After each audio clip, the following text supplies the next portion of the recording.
Welcome to the Rise of the Trades podcast, the show dedicated to helping you to build, grow, and scale your trades or construction business.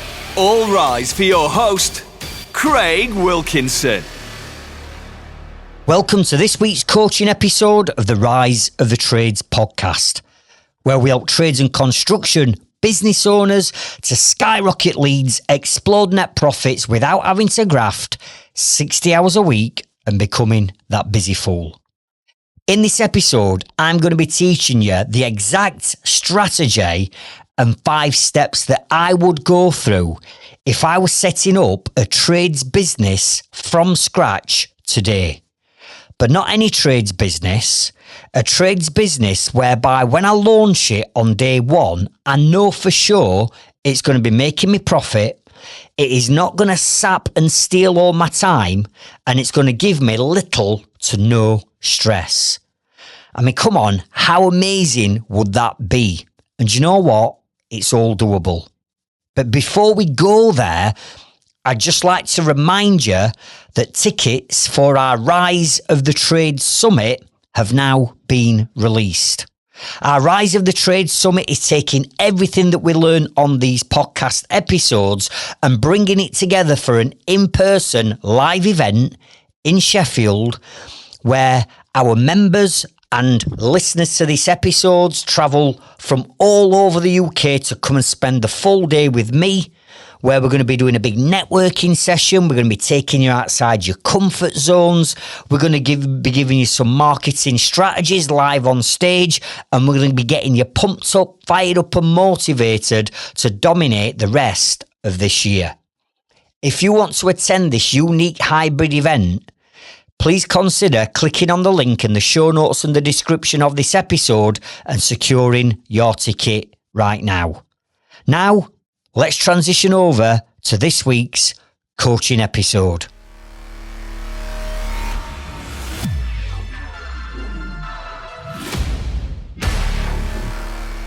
This episode was born out of a conversation that I was having with my inner circle members on our full day's coaching session last week.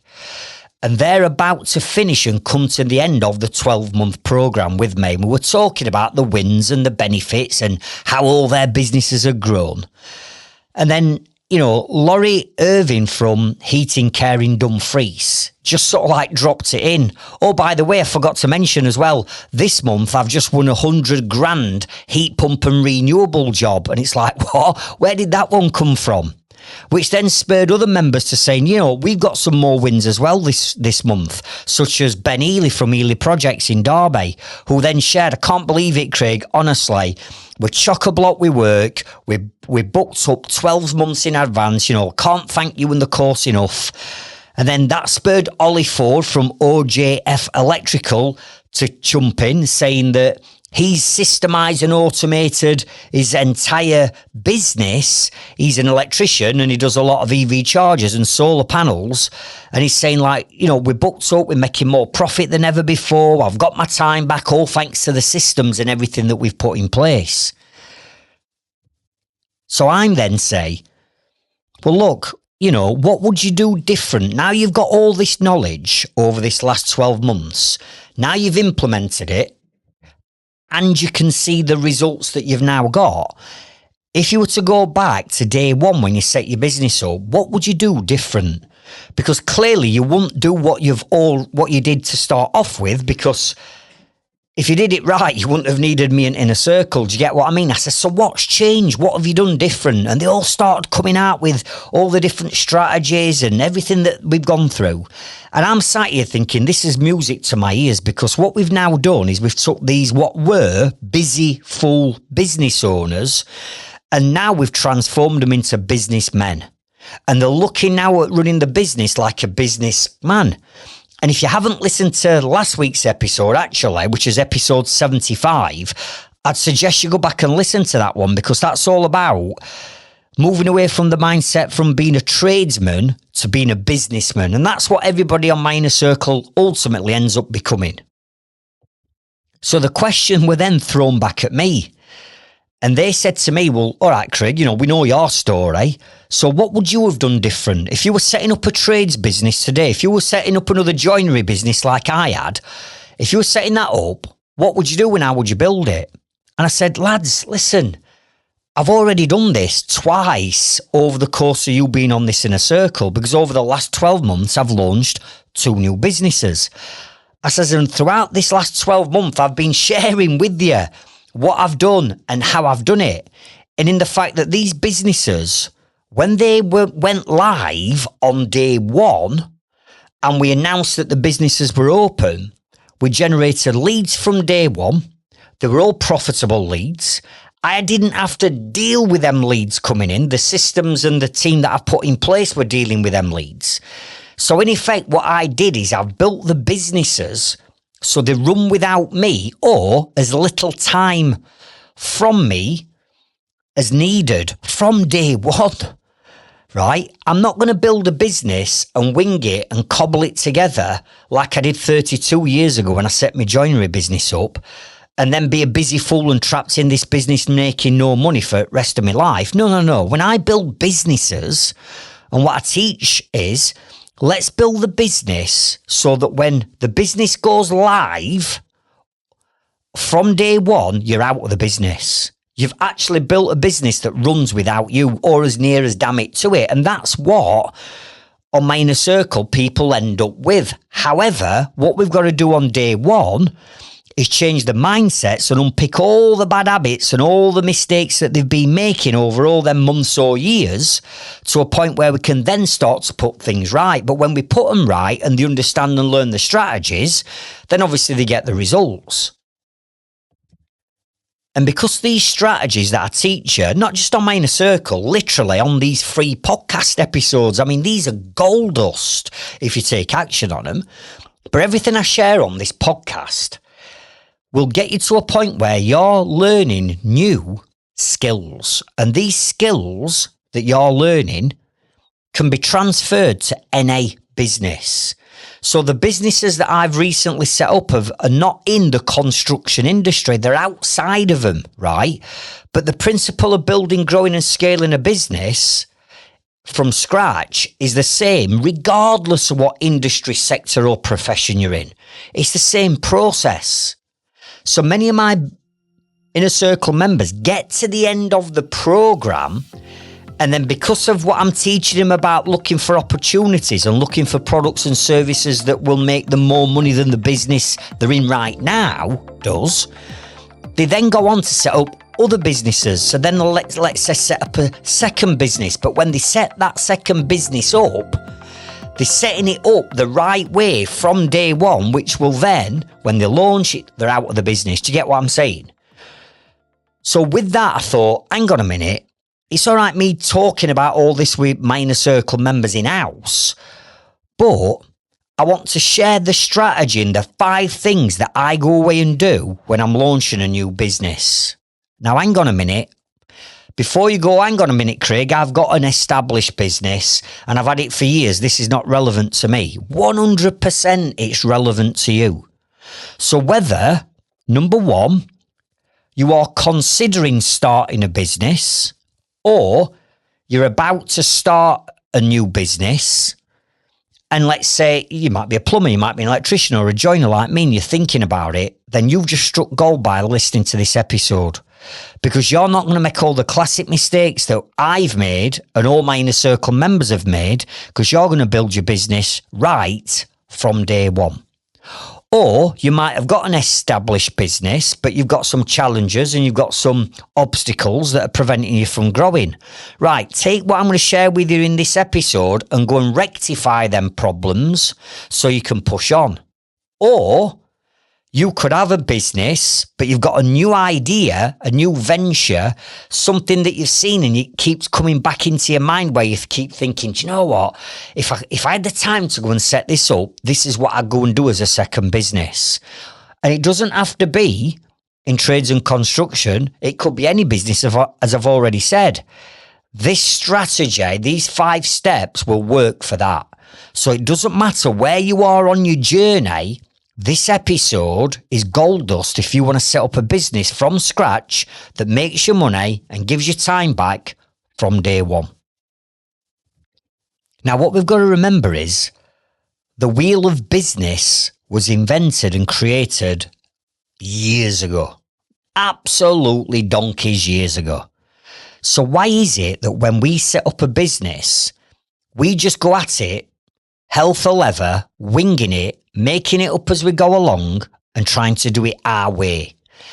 I know the business is your baby and to a certain extent you want to do it your way, but why put yourself through all that pain and all that stress when you don't have to if you were to have learnt the strategies up front to start off with? Now, when I first set up my joinery business back in 1994, we didn't have internet back then, so we didn't have social media, we didn't have podcasts, we didn't have videos, we didn't have anything. So none of this knowledge really existed. It weren't out there in the mainstream like it is for you guys today. So I'm absolutely baffled as to why people set up businesses in this modern digital age and wing it and make it up as they go along, going through all them teething problems and them growing pains when you don't have to. There's a shortcut. You know, you've only got to listen to these episodes or go on YouTube and listen to somebody else giving you all these strategies. So why don't we go and do that and fast track our success rather than trying to do it all ourselves, winging it and making it up as we go along, keeping his fingers crossed? Because if we do that, that is what is going to bring you to becoming that busy fool. So you will be staying up till 10 o'clock at night doing your quotes and your paperwork and your invoicing. You will be working 6-7 days a week when you get busy. You won't understand the power and leverage of time management. You will employ the wrong members of staff. You won't put the right systems in place. You will make mistakes when it comes to pricing jobs. And all that lot compounds and turns you into a busy fool. So what I'm going to share with you now are the 5 fundamental areas of your business that you've got to get right. And this is whether you're starting a business from scratch or you've got an established business, because these 5 areas are the backbone to every single business. Don't get me wrong. These 5 areas aren't the be all and end all. There are other areas of business that we need to master and bolt on. But if we don't get these 5 right to start with, which is the backbone and the foundations, everything else that you build on top is going to come crumbling down at some point. Now, in the next chapters, I'm going to give you the 5 areas of business, but I'm also going to give you some additional podcast episodes to support each one of these areas. So what I'm going to suggest you do is at the end of this episode, once you've made your notes and you've made a note of all the other episode numbers I'm going to give you, your job and your role is to understand what I'm saying and take everything on board from this episode, but then go and bolt on the other episodes that are going to support each one of these 5 areas. And then you'll have the entire strategy in detail.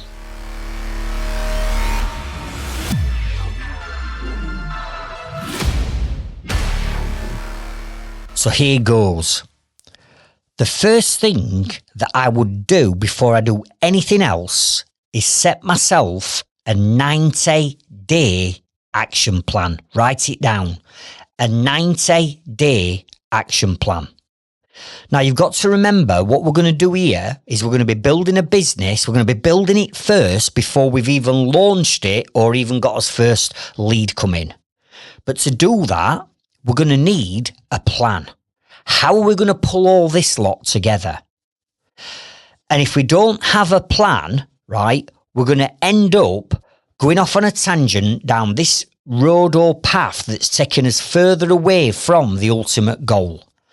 And therefore, we're going to be winging it, we're going to be making it up as we go along, and we're going to end up getting nowhere. So I always set myself a 90-day plan, which is 3 months.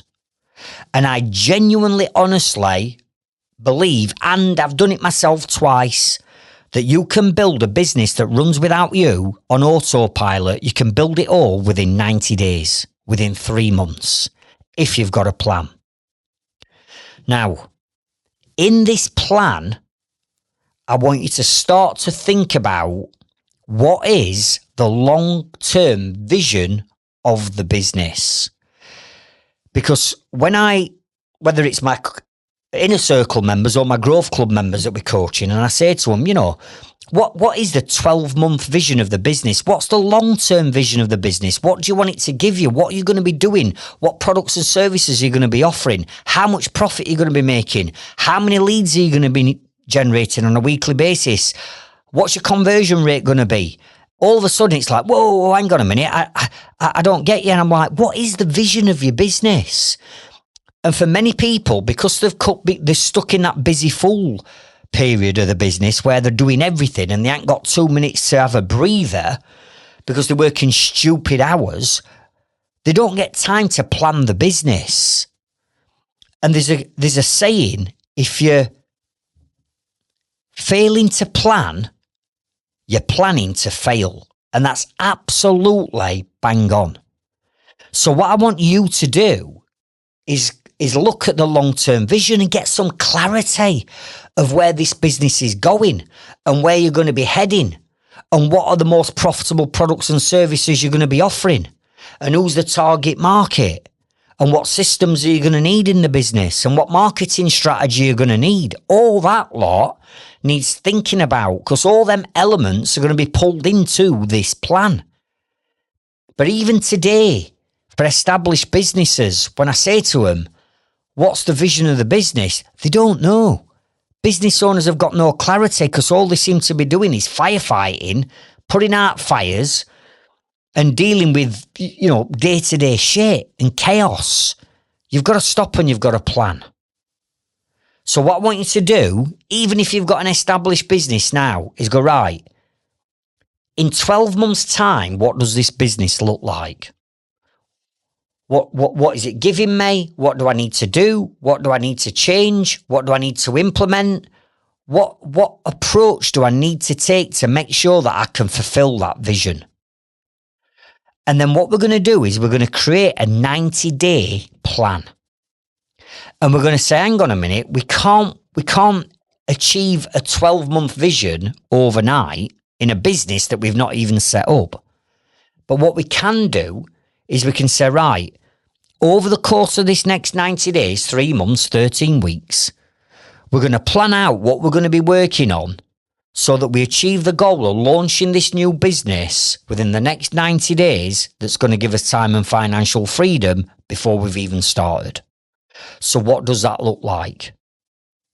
Now, to get more clarity on this 90-day plan and the 12-month vision, and to give you a 90-day action planning spreadsheet, I want you to go and listen to episode number 35, because the whole of that episode is around creating that vision, creating that 12-month plan, dissecting that plan down into a 90-day action plan. And I also share with you how inside our growth club, you can get access to a 90-day planning spreadsheet that I've designed for you that you can use, where you can plan out what you're going to be working on over the next 13 weeks to make sure that you hit the goal. So step number 1 is I do all that planning up front. And I know that then over the next 13 weeks, I need to do this on week 1, this on week 2, this on week 3, this on week 4, and then I'll hold myself accountable. I'll ask my team to hold me accountable for making sure I get done what I need to get done over them 13 weeks. Because on week number 14, as we're coming to approach month number 4, I'm launching this business and it's making me money from day 1. So if you're winging it and you're making it up as you go along and you don't have a 90-day plan, whether that's in a new business that you're going to launch or in your existing business, what are you doing? Because you're never going to get to that end vision. You're never going to get the clarity in the path of where you need to be going if you're not having that plan, if you're not planning it out. because you could be going 100 mile an hour in that direction when in actual fact, you should have been going in that direction. And your plan is like your sat nav. You're not going to get into your van and go to another town or city to look at a big job, let's say. And just drive, are you? You're going to get in your van, you're going to punch the end destination in, which in this case is the vision, and then your sat nav is going to navigate you to that job, and it's going to flag up any obstacles or hurdles or red flags along that journey that you need to be diverted round. It's going to tell you how long it's going to take you to get from where you are now to where you want to be. And as long as you leave enough time, you'll get to that end destination. Well, that's like a plan. Your plan is your sat nav. The vision is the end destination. And along that journey, as long as you leave enough time, you'll get there. Well, that's what the 13-week, 90-day, 3-month plan does. So it's the exact same. Without a plan, you're winging it.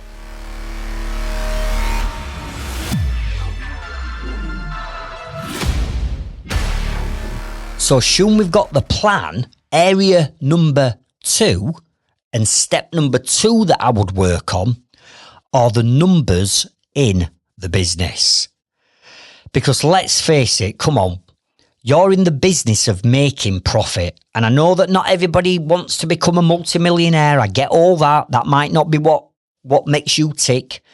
But you still can't get away from the fact that if you're setting up a business, you're in business to make as much net profit as you can. Ethical. I'm not about ripping people off. I'm not about any of that nonsense. I'm on about, listen, if you're going to go and graft 8 to 10 hours, let's say, on the tools, you want to be maximising your profits during that time. Why go and graft for 8 to 10 hours and earn 300 quid a day when you can graft for 8 to 10 hours and make 1,500 quid in a day? There's no difference. You're still putting the same amount of effort in. It's just that you're putting the effort into a different area. And if we don't get this right, you will end up with cash flow problems, which many small businesses do. And I did years ago when I used to wing it. I got cash flow problems. I'd having sleepless nights. I'd not got enough money coming in to pay wages, to pay me suppliers, to pay me VAT man, to pay me tax. Some months I'd look at my bank balance and I think, flipping heck, I'm doing all right. But then by the time you've paid everything out, you're minus and you're into an overdraft.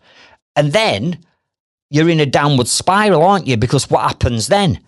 Because you're not tracking your numbers and you don't understand the numbers in your business, and now you're breaking even or going into debt, you start getting loans and you start putting things on Visa cards, and before you know it, you're in serious debt. We cannot afford to go down that route. There's no reason to go down that route. And when I say this, I'm hoping you realise how simple making profit is. All you've got to do as a business owner, and it's this simple, is make sure that you've got more money coming into your bank every week or every month that's going out. It's that simple. So if it's that simple, how comes many people are getting it wrong and they've got less money coming in than they're paying out? Well, that comes down to one thing. You, the business owner, in that case, haven't got a Scooby-Doo about your numbers. So here's what I would then do in this area number 2.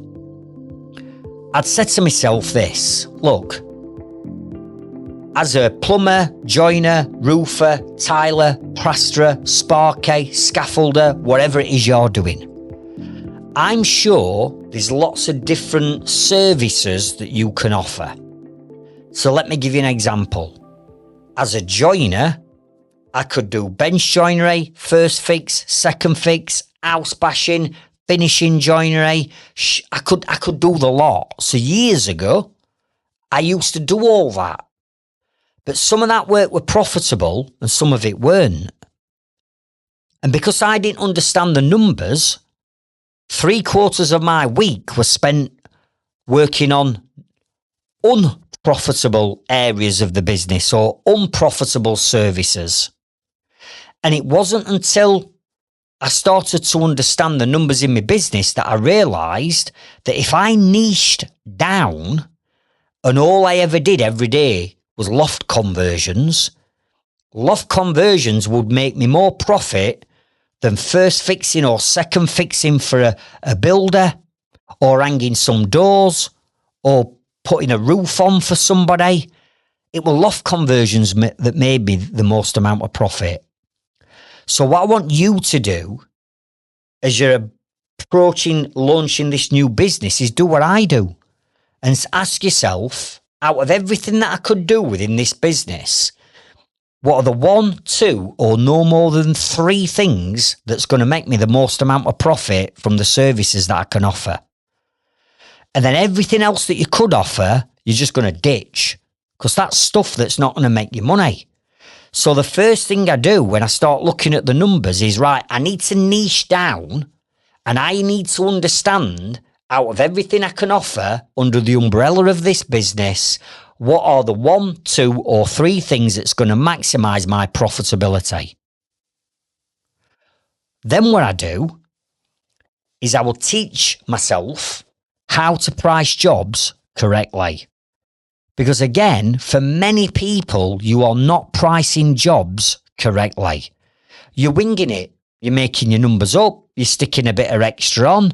Then you're looking at your quote and going, flipping heck, I can't charge that. Let me knock £1,000 off and I'll put it in at that. You can't do that. You need to understand how to price jobs correctly. So, here are the most important numbers that you need to understand in your business to start off with.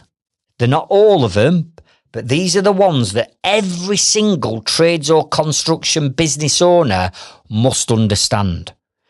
And if you're running a business now and you don't understand this, then you're winging it with your numbers and leaving yourself really vulnerable. So write these down.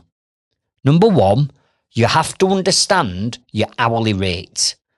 And what are you going to be charging yourself or your team out at? And what's the correct hourly rate? And if you're employing staff, I'm talking about things like pension contributions that you've got to pay, extra national insurance. Now the national insurance has gone up, because it's not just the wages, it's pensions, national insurance. You've got downtime, you've got sick pay, you've got when you're rained off perhaps on days. All that lot, them rained off days, has got to be factored into your hourly rate. Somebody's got to pay for them sick days. Somebody's got to pay for them rained off days. So all that lot needs averaging out and putting into an hourly rate. So number 1, you've got to understand your hourly rates. Number 2, your overheads. You've got to understand what your overheads are in your business. And you need to keep your overheads as tight and as low as they can be. And yes, I get it. You might want to do what I did years ago and be Billy Big Bollocks with the big officers, with the 14 vans, with my own car parking space, with my name in front of it. Listen, we all want that, but if you don't understand your numbers and you do what I did years ago and go and get all that and then realise, okay, hell, I now need to do an extra 10 loft conversions a year, and the profit off them 10 loft conversions are just going to pay for these extra overheads. So now I've got to do 10 more lofts a year just to break even on the overheads that I've increased. And if you're not going to do more work or put your prices up, and you're increasing your overheads every other month, then you're actually losing money. So we've got to stop doing that, and we have to understand what our overheads are. Number 3, we have to understand what our break-even figure is within our business. And what I mean by the break-even figure, I'm on about, you've got wages to pay for yourself or your team. You've got overheads to pay. And even if you're starting a business from scratch in 3 months' time, you're going to have overheads. You're going to have subscriptions to pay. You're going to have insurances to pay. You've got a mobile phone to pay for. So you're starting your business off immediately with overheads. But if you don't know what that overhead cost is, and we're not factoring that overhead into the pricing of the jobs, who's paying for all the freaking overheads? Nobody. So now you're losing money. So we have to understand what that break-even figure is. In other words, what is it going to cost you just to switch the lights on in your business when you launch this new business? How much is it going to cost you? Because whether you're a plumbing and heating engineer doing 1 boiler a week, or you set your business up doing 5 boilers a week, you've still got a break-even figure of what the business is going to cost you to run. So what is that figure? Number 4, you need to understand what your gross profit is and your gross profit margins. Because if you don't understand what that gross profit figure is, how on earth do you know whether your business overheads are outstripping your profits, whether your gross profit margins are too low or are bang on, or your gross profit margins are at break-even figure? How are you supposed to know how your business is going to make profit if you don't understand your gross profit? Number 5, your net profit and your net profit margins. In other words, after your overheads have been taken off your gross profit and after your taxes have been taken off your gross profit, you're then left with a net profit number or a percentage. And your job as a business owner is to make sure that that net profit margin is going to be as high as it can be, because the higher the net profit is, the more money you're going to be left with in your bank after everything's been paid out and you've paid your taxes. Now, you need to know what this gross and net profits are, because as you're pricing your jobs, you need to put your gross profit in and your net profit margins in. You need to be adding profit on to your quotes, don't you? So you need to know what these are. Number 6, you need to understand what the profit and loss statement's going to be on a job. So every job you do, you need to track the profit or loss, and hopefully we're not making a loss, but we need to track what that P&L is going to be. Now, you can track your job. At the end of every job, you can run the numbers and you can see what that profit or loss has been. Or you can run the numbers and say, well, hang on a minute, over the last month, let me look at all of the jobs that I've done in a period of time, could be a month, could be a quarter, and let me look at what the profit is or the loss is on that period. But we need to be tracking that, because if you're running a business now and you're not tracking your profit and loss on each job or in a given period of time, you could actually be breaking even or losing money and you don't even know it. So if you don't know it, how can you fix it? Or you could be looking at your profit and loss and thinking, flipping egg, I'm doing really well this month. My profit margins are up to this net profit. Therefore, I just need to keep on tracks with doing that. So what I'm doing now is working. I just need to do more of it. Number 7, what I would then do before I've even launched a business is set up a business account where I've got 4 bank accounts. And I'm not saying you've got to go and set 4 NatWest or Lloyds or HSBC bank accounts up. I'm saying you can go and set up a bank account with Starling, or Tide perhaps, or Monzo. Have one bank account, but within that one bank account, you can set up what they call pots, different pots of money.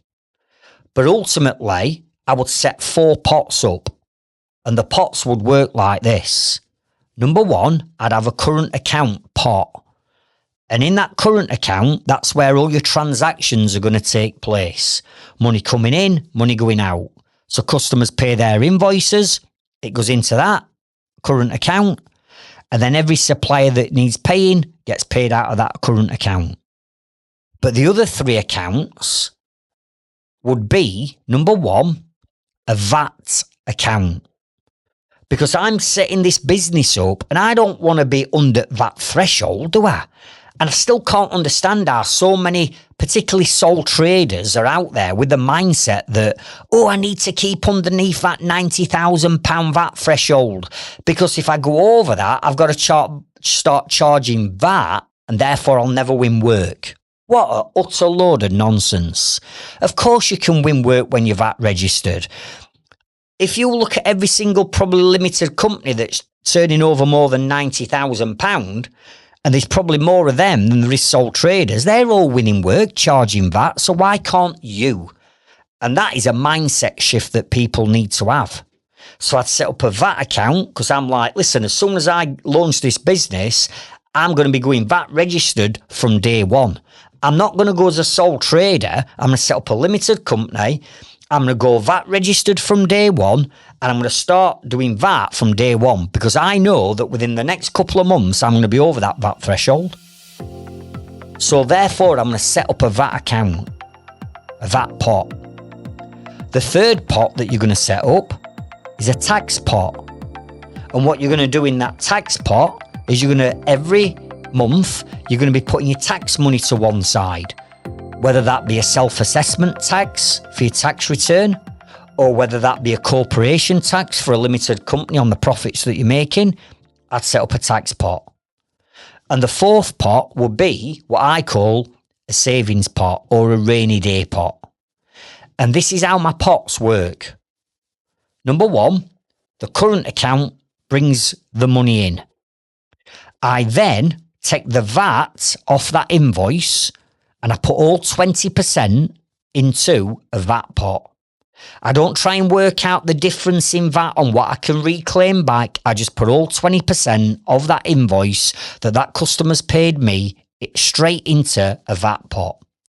And then at the end of every month, I'm going to look at my tax and I'm going to put, because I know I'm going to make money because I run the numbers. I'm going to put the tax money into the tax pot. So I've got my tax to one side every month.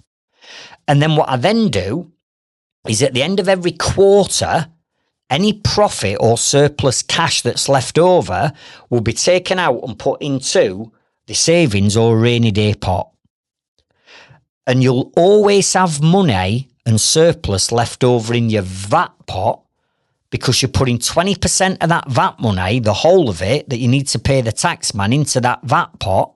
But you know when you're VAT registered, you can reclaim the VAT back on things like your materials. So you've always got more VAT in your VAT pot. You pay your VAT and whatever's left over, you take out and you put in your savings pot. And I set my pots and my accounts up from day one, so I'm never going to get in a pickle whereby I'm using my VAT money as an overdraft, or I spent the money that I didn't realise I got because I've got this tax bill through that I didn't realise were coming through, and now I've got no money.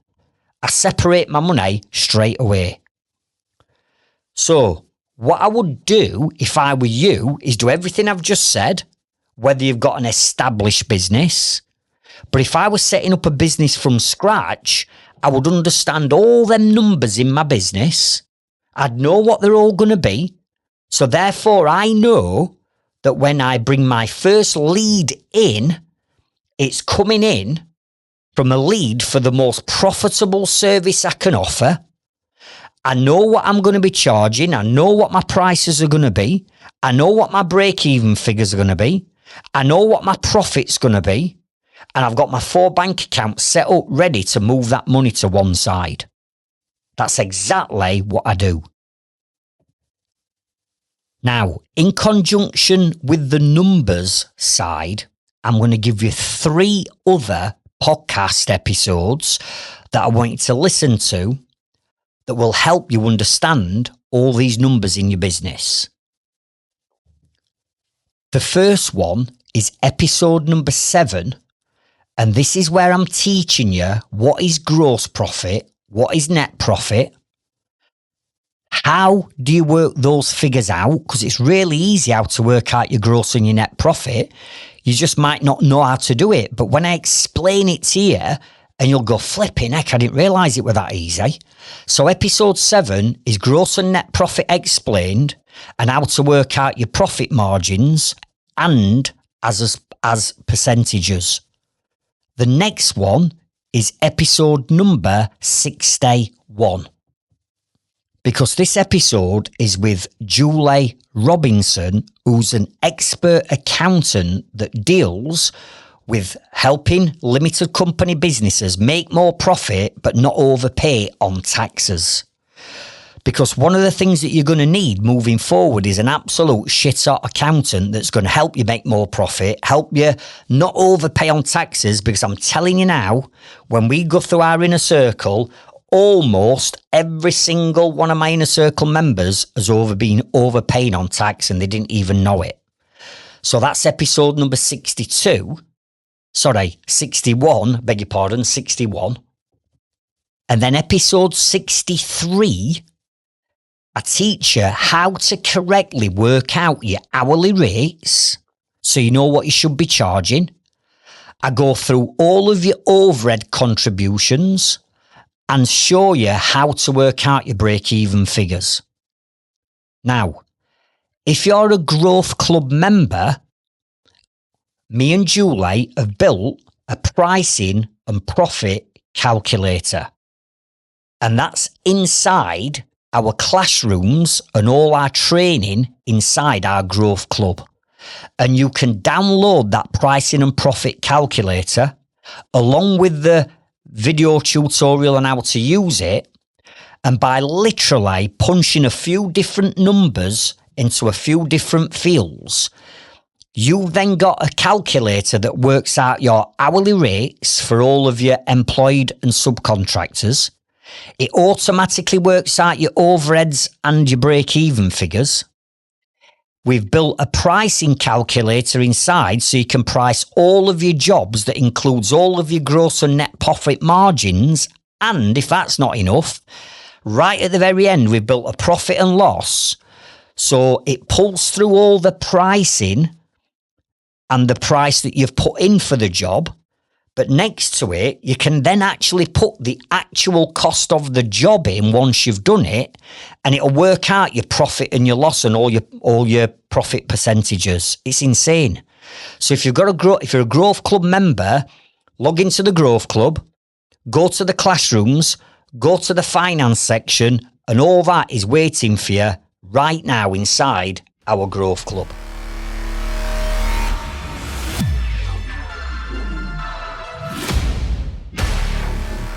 Now think about it. So far, we've put the plan together and we've got this 13-week plan in which part of the early couple of weeks of that plan, you're going to be working on pulling all them numbers together so that when you start pricing jobs, you know from day one, everything that you price is profitable and it's for a service that's your most profitable service, right?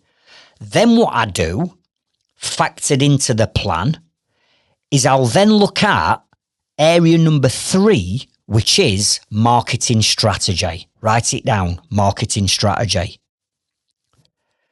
Now, there are so many people out there right now that are spending time, money and effort on marketing that's generating them little or no leads. Or even worse than that, is generating them leads, but from time wasters and tire kickers. Come on, you know the ones. The ones who want everything done for next to nothing.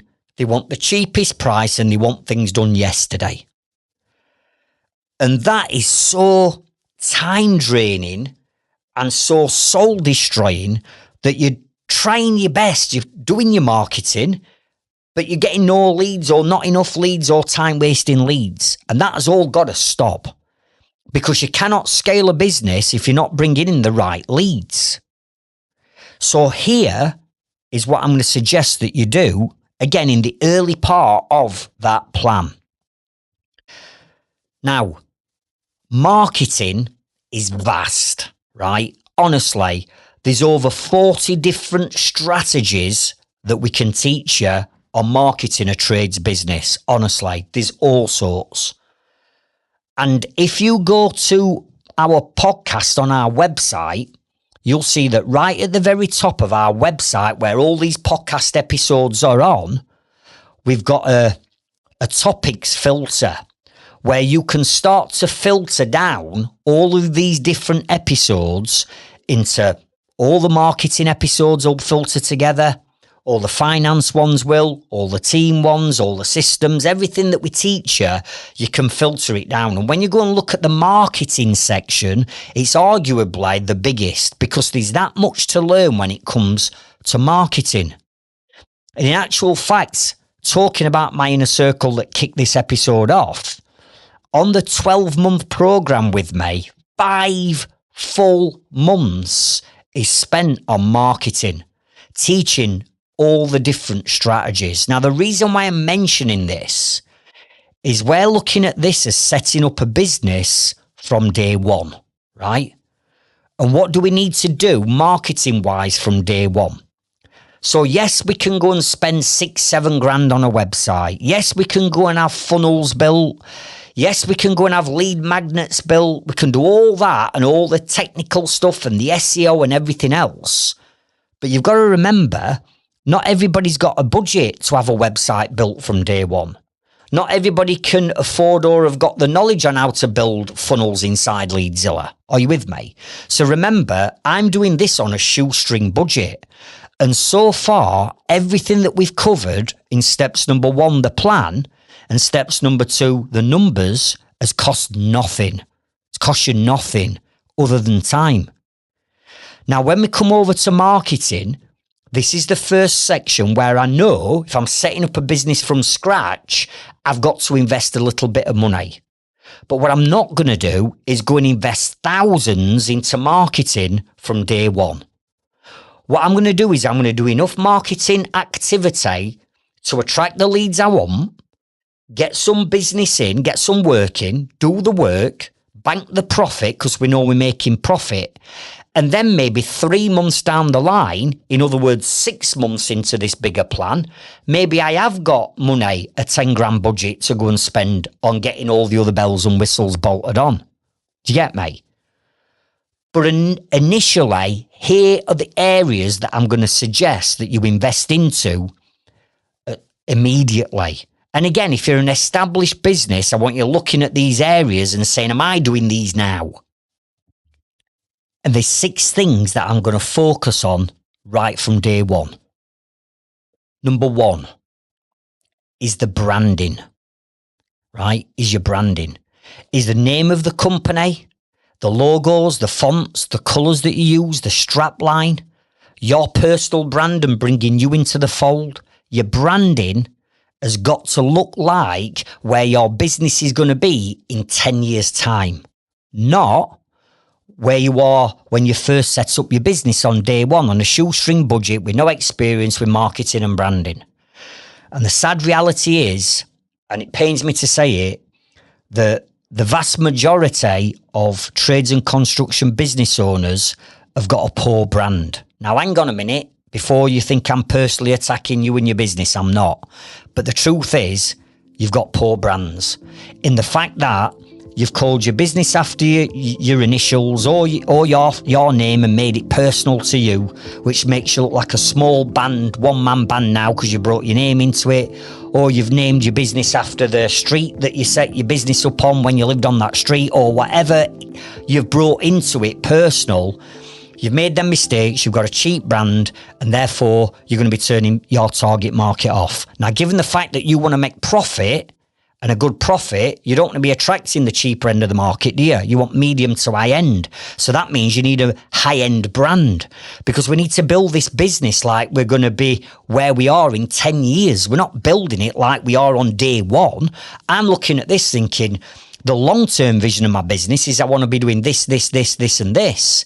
Now, it's going to take me 5-10 years to get to that point, but if I build the brand and make me look like I'm there now, then I'm going to grow into the brand and I'm not going to outgrow it. Where many people, many trades, they've outgrown the brand. The brand were all right when it looked like it did on day one because you just set up. But for those that have been established for a number of years, you might be 5 years into your business journey and your business has changed and morphed and you've changed and morphed and grown. And now there's a disconnect between the one-man band cheap brand that you had on day one to the business that you've now grown into. Do you get what I'm saying? So we've got to make sure that the branding is right. And this is where I will invest money into getting the right branding. I'll not use these AI generating logo tools. I'll not go onto Fiverr.com or peopleperhour.com and spend 200 quid with someone at the other end of the world knocking me up a logo that ain't got a clue about my business. I'm having the brand done properly, because the branding is the foundation of the marketing. Because from that branding, you've got a website, you've got your embroidered logos, you've got your A-boards outside your vans or your scaffold outside your jobs, you've got your van sign written, you've got your scaffolding banners with your branding on. Your branding goes everywhere. And what we don't want to do is have to change the brand 3 years down the line because we've outgrown it. So number one is branding. Now, I want you to go and check out episode number 66 when it comes to branding, because in that episode I break down everything that you need to include in a brand: your business brand, your personal brand, and your brand authority to dominate your market and own that market and become the authority and the go-to company. You see, when I'm launching my business, I don't want to be miles behind everyone else.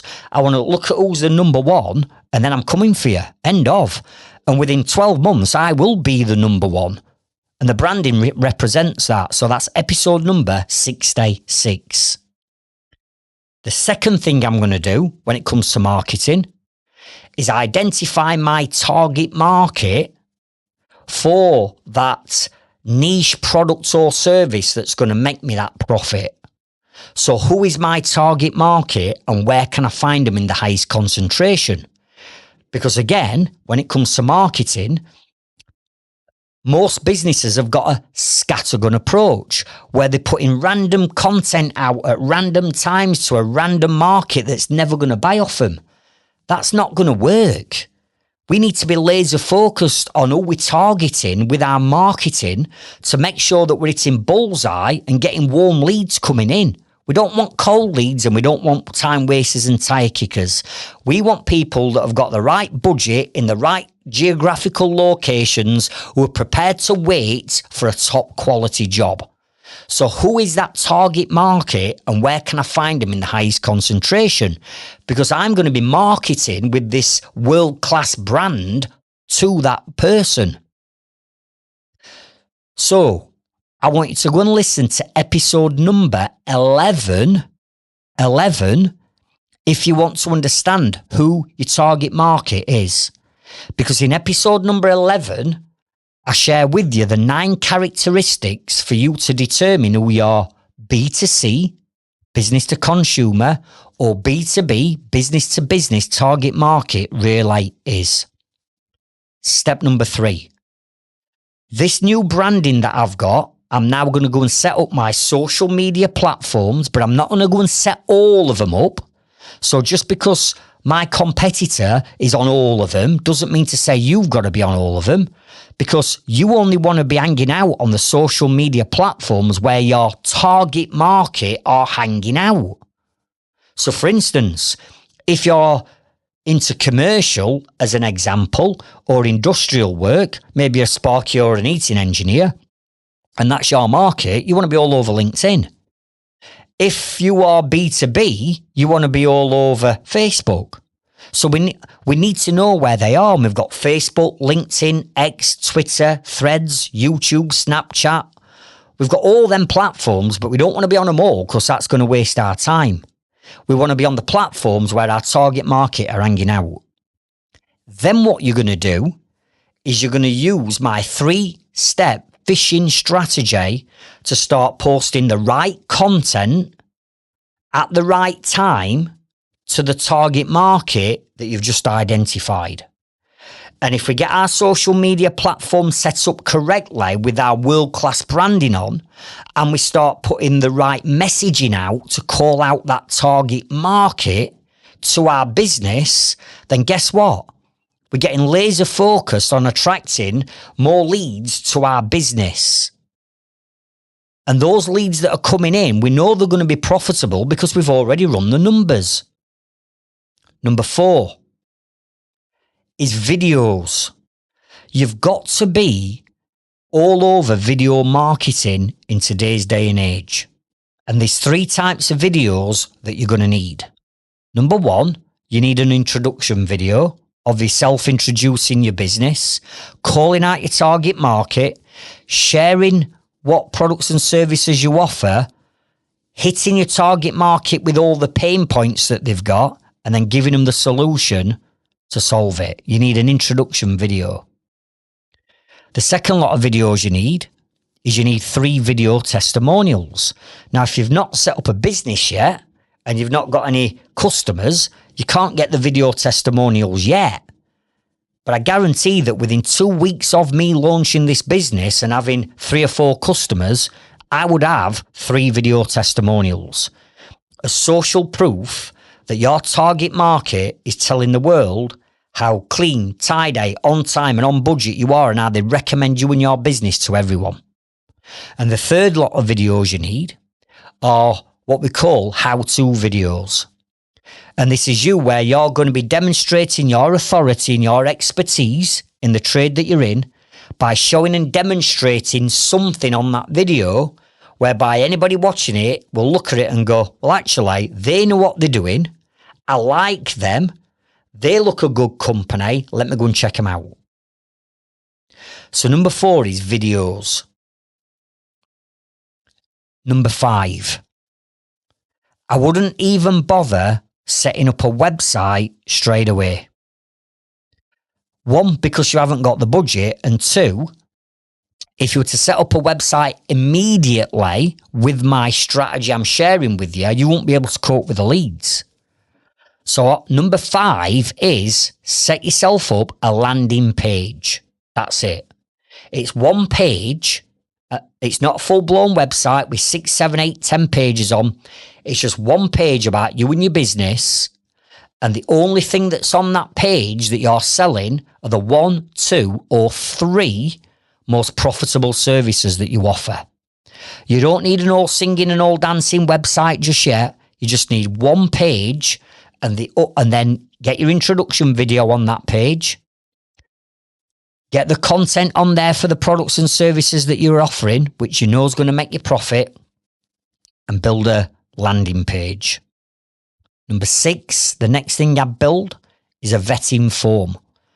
Because from that landing page, you don't want people filling in a contact us form. You want people filling in a vetting form where you're going to vet people out to make sure that when that lead comes in, they are your target market, they've got the budget, and they fit within your timescales. So I would create a vetting form to do that. Now, if you don't know how to build a vetting form or the questions that you need to be asking on it, I want you to go and check out episode number 36. Because in episode 36, I walk you through exactly that. What is a vetting form? How do you set one up? What needs to go into them? And how you're going to use it. So they're the 6 steps that I will set up from day 1 in my 13-week plan, ready to dominate this market. And all of that lot would be built out in a piece of software called Leadzilla. That's a software we recommend. It's a marketing and sales piece of software that can do everything I've just shared with you all inside 1 piece of software. If you want to check that out, I'll leave a link in the show notes and the comments for you to get a 14-day free trial to it, but I would suggest Leadzilla or an alternative to Leadzilla. But now I've got my marketing on point. I ain't spent a great deal. All I've had to do is invest into some branding and get that right. I've invested into a landing page and a vetting form. That is it.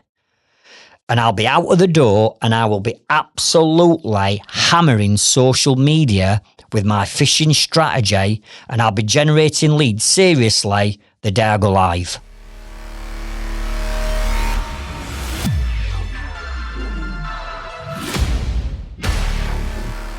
So So quick recap so far. We've got the plan, and at this point, we're probably about halfway through the plan. And what we've done is we've pulled all the numbers together. We've got everything that we need to make sure that we're going to be profitable from day one. We've gone away. We've got his branding sorted and his target market. We've shot some videos, got a landing page and a vetting form. We've pulled all that lot together. And now we're all halfway into that plan. So before we even do any marketing, the next thing that we've got to do is move over to area number 4. And this is a big A. And this is one that most people will always miss out. And that is, I will build the systems and the automations before I even go live. So step 4 is build your systems. Now, if you don't build your systems and your automations and your software that you're going to use, and you go live with this business and you start generating leads, straight away, you've turned on the needle straight away to start to move towards becoming a busy fool. Because without the systems in place in your business, you're going to have to manually and physically do everything. So you're going to have to make every phone call. You're going to have to send every email, every text, every WhatsApp, visit every job, price every job yourself, do all your own invoicing, do all your own bank reconciliation. All that lot can be systemised and automated. So I don't want to be a busy fool. I want the leads coming in and I want to make the money, but not at the expense of my time. Because running a business is all about having time and financial freedom. What's the point of earning shitloads of money and having no time and being stressed out completely, working 6-7 days a week and firefighting? What are you going to do with that money? It's not very pleasant, is it? What I want you to do is I want you to make money, but have the time to enjoy the money, or have the time to invest it back into the things that you do and you love doing, like your hobbies and your family.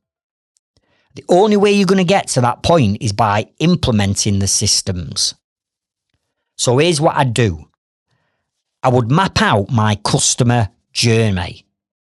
I'd map it out. I'd get a notepad and a pen, big piece of paper, and I'd map it out. Or you can go to canva.com and get their whiteboard on canva.com and start flowing it all out on there. It doesn't matter what you flow it out on, it just needs mapping out. And what I'd do is I'd go, right, what are all the things that I'm going to have to do in this business when a lead comes in? So when a lead comes in, what's the next step? Right, well, I'm going to have to speak to that customer. Right, so you need to speak to them. Then what? Well, I've got to vet them. Right, then what? Well, if they're my target market, then I've got to make an appointment and go and see them. Then what? Then I've got to come back and price job. Then what? Then I need to send quote off. Then what? Well, then I need to follow it up. Then what? Then I need to send a deposit to be paid if they want to go ahead. Do you get what I mean? I will flow out the whole journey from the lead coming in all the way through to the point where I've got the job and I've been given the nod. Then beyond that, I'd be going, right, well, I've been given the nod on the job by the customer, but now I've got to do what? I've got to order materials. I've got to sort out labour. I've got to put things into my diary. I've got to do this. I've got to do that. Then beyond that, it's what happens when the job's finished. Because when the job's finished, that's not the end of the customer journey. So I've finished. I've put my tools in the van. I'm driving away. I want to get a 5-star review from that customer. I want to get a video testimonial from that customer. I need the customer to pay the final invoice. I might want to send a thank you card or a bouquet of flowers to that customer. I need my referral strategy kicking in at the end. All that lot needs doing at the end. So what I'm going to do, I'm going to build all that lot out before I've launched the business so that when the lead comes in, the systems and the customer journey and the automations is going to take care of all that manual process. Because think about it.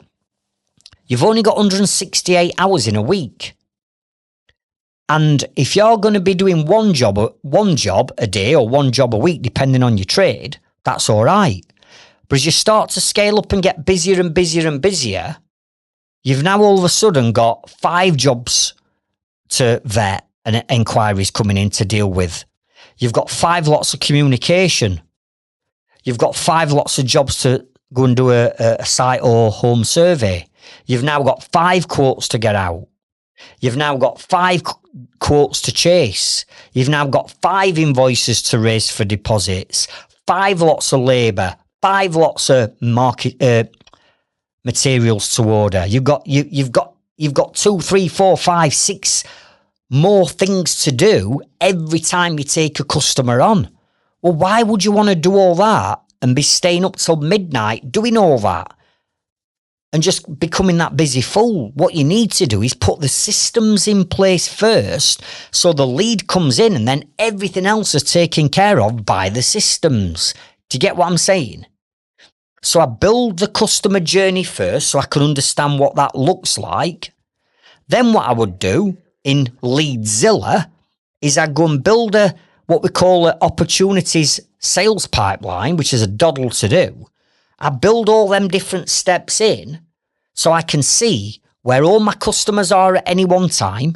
I build some automation behind the back of that. So if somebody booked a home survey with me, they get an automated email and text message confirming my appointment. They then get a reminder email and text maybe 24 hours before that appointment. I'd get an email and text reminding me that I've got that appointment. Are you with me? I build all that lot out first before I've even sent my first social media post out. Because when I do send that marketing strategy live and they go through that vetting form, they're going to come straight into Leadzilla and the systems are going to pick everything up. Now, I'm not being that busy fool because the system's running the business and I've got my time back. Do you get what I'm saying? But then what I'd also do is I would also go and set up a job management piece of software that we recommend called ServiceMate. I go and set ServiceMate up because Leadzilla will deal with the marketing and the sale of that job. But then when you get the job, that information then needs putting into a job management piece of software, which we use ServiceMate. And what that's going to do is that's going to communicate with the customer. That's going to help you price the job. That's going to help you organise all the materials and the labour for that job because that's what ServiceMate does. So I go and set them 2 pieces of software up. I'd get working on that during my plan, which is probably going to be around week maybe 7, 8, 9, maybe 10. I'd go and get that done in that 90-day plan and get them systems all implemented. Now, I'm going to give you a podcast episode that will go into a lot more detail with this on how you can use tools such as Leadzilla and ServiceMate. Or if you prefer to use other tools, that's fine. There's other software out there that does it. But if you want to understand more about the customer journey and systemising your business, go and check out episode 64. Because in 64, I chat with Jamie Curtin, who's the founder and director of a company called Flow State, that builds all this lot out with you and helps you sort all this lot out. So that's episode number 64.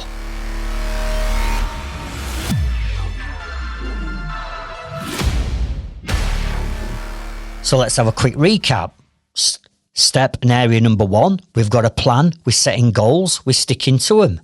Number 2, we've now run all the numbers, so we know that we're going to be making profit from day 1. Number 3, we're going to go away and work on all the marketing and get that marketing right, ready for when we do go live. Number 4, we're going to build the systems behind the scenes to cope with all the leads that are going to come into the business so you don't become a busy fool. So step number 5 is employing a team. Now, what I want you to think about here is this. This is a business that I've not even launched yet, right? And I've put all the right steps in place so far. But still, when the business goes live, I want to build a business that's going to give me time and financial freedom. And as much as the systems are going to do most of the heavy lifting for you, There's still going to be things that you need to do, maybe admin wise, for example. So what I'm doing when I'm putting this like bigger vision together and the 12-month vision, I'll be thinking, well, folks, if I'm going to be working my bollocks off when all these leads come in, I'm going to need a team. So I'm already starting to think about what we call an organizational structure in the business, which is, well, I'm going to need one of these, I'm going to need one of these, I'm going to need somebody to do this, somebody to do that. So I've already planned out who are the people that I'm going to have to bring into this business over the course of this next 12 months. Now, let's just say, for argument's sake, that we're sticking with my trader, joiner. You might think, well, hang on a minute, if all these leads are going to come in, Craig, then surely you're going to need another joiner or maybe a labourer or a semi-skilled joiner to work with you. Absolutely not. I'm not going to be taking anybody on the tools just yet. I'll be on the tools, I'll be doing the work, but the first hire that I need to bring into this business to get me out of it long term is I need to bring in an admin assistant. Write it down. I want to bring in an admin assistant. Now, the likelihood is, if you're setting up a new business, you haven't got the budget immediately to employ a full-time member of staff who's going to look after all your admin.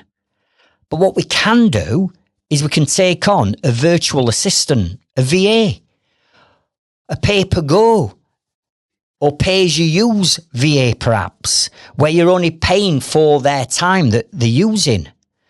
I'm thinking about, hang on a minute, I need someone to be answering my calls, dealing with emails and text messages and WhatsApps coming in from customers or potential customers. I need someone who's going to be creating all my quotes. I'll do the pricing, but I'm not going to sit there putting a quote together when I can pay somebody a smaller amount of money to do the quotes. I'm not going to sit there doing all my invoicing till midnight when I should be spending time with my kids. I'm not going to be dealing with the day-to-day delivery tickets and time purchase orders up to this job and that job and that job. I can pay a VA to do all that lot for me. So the first person I'm going to be thinking of bringing in is someone to help me with all the admin. It's the admin side that you're going to need a hand with. And if you're an established business and you are still doing all your own admin and all your own paperwork, I'd ask the question, why? Why are you doing all that? And the biggest answer I usually get back is, well, Craig, I get it and I don't want to be doing it, but I can't afford to bring somebody else in and pay them X amount of hundreds of pounds a week to be able to do all that. So I've got to do it. And I'm like, no, you're looking at this from wrong angle. All these low value tasks like answering phone, dealing with emails and text messages. You could pay a VA, I don't know. I'm not saying this is the right price, by the way. I'm just giving you an hypothetical example. You could pay someone 25 quid an hour to do that. And you could say, yeah, but that might add up to 200 or 300 quid a week. And I just ain't got 200 quid a week spare. It's like, no, you have. Because you're not looking at the numbers. How much time does it take you to do that a week? And you come back and give me an element, you'd say, I don't know, it takes me 12 hours a week. And when are you finding that 12 hours? Or evenings and weekends? All right, so now you're a busy fool. Let's look at the costs to the business that you are when the business is launched, or you are now if you're established. And I'm telling you now, you should be charging your hourly rates out more than 25 quid an hour, right? So anything less than anything less than you're currently charging yourselves out at is actually more cost effective, because an admin person that does this on a day-to-day basis will be a lot quicker once they're trained up on doing the admin work than you are. So they'll get it done quicker and you're paying them less money than you're actually charging your customers. So it's a win-win. The thing you've got to get into your mindset of is, yeah, but I could do that for free if I do it myself. Of course you could do it for free, but you're doing it till fucking midnight and working weekends, and that's being a prisoner in your business. It's not all about money, money, money and trading time for money. It's about charging the right price, making enough profit, and then from them profits, you can bring somebody in at 25 quid an hour to do all that, freeing up your 12 hours a week. And if I could free up 12 hours a week, could you go and earn more money than 25 quid an hour each one of them 12 hours? Of course you could. So the VA pays for themselves 10 times over. It's just a mindset shift that you've got to have. So I would go an interview and take on a VA and say, right, I'm starting this business on this date, at this time. I'm going to go live. I'm going to be bringing a steady stream of leads in on week number 1. I want you to be answering the call. Here's the script. Here's how you answer the call. Then what I want you to do is book that survey for that customer into my diary that's inside Leadzilla, that's all systemised and automated, that'll trigger emails and texts off without that VA or you having to do anything. Do you get me? So step number 5 is you're going to need an admin assistant, a VA in your business. And I'm not bothered whether you haven't set this business up or you've set it up already and you're established. You should not, as the director or the owner of a business, be dealing with phone calls, emails and WhatsApps at 8, 9, 10 o'clock at night from your customers, when you can outsource all that to somebody else for 25 quid an hour. Do you get what I'm saying? So with that in mind, I want you to go and check out episode number 28. Because what I've just covered now about a VA, in episode 28, I cover off everything I've just gone through now, but in a lot more detail. And I run through the numbers with you in more detail so you can see or hear, actually, it does add up and it does make sense. And therefore, I do and should have an admin person in my business, freeing up that time so I can reinvest that time back into my business on high value tasks that are going to save me more time or make me more profit.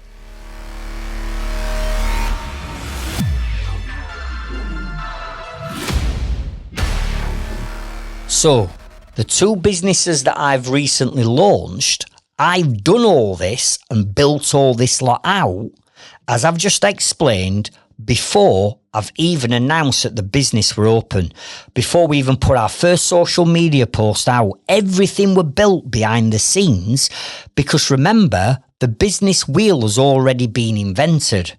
It just needs building.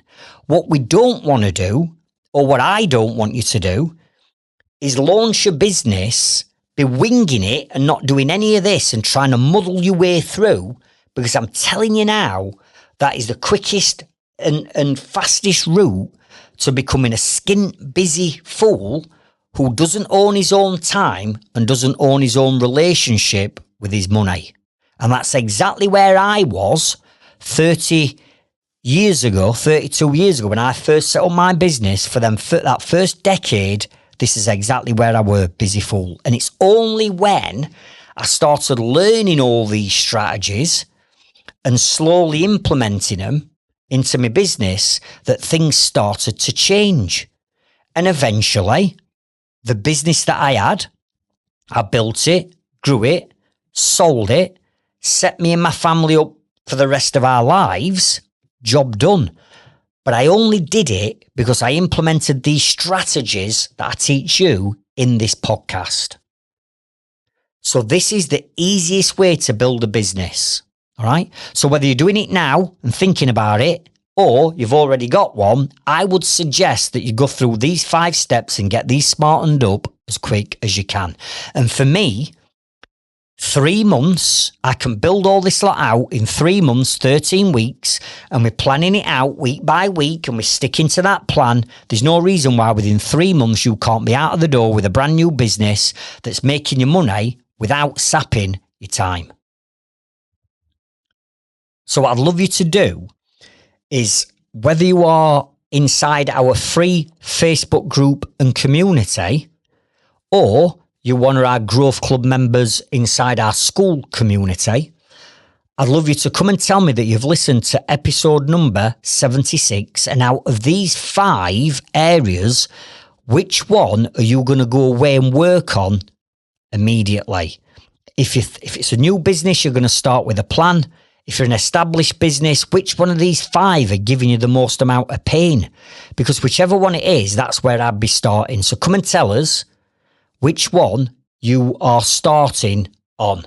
And the link to our Growth Club and Facebook groups in the show notes of this episode. And just a final gentle reminder that the link to secure your tickets to our Rise of the Trade Summit that's happening shortly, that is also in the show notes. I'd go and grab that now. 3/4 of the tickets have already gone. If you've already been to one of our Rise of the Trade Summits, you'll know that they all sell out and they're amazing. Right, come and meet us, come and meet all my team, come and meet all our Inner Circle and Growth Club members, and let's have a fantastic day together. Remember, the business is never the problem. The problem is always the mindset of the business owner. I'll catch up with you on next week's episode, and I'll meet you at the top. Thank you.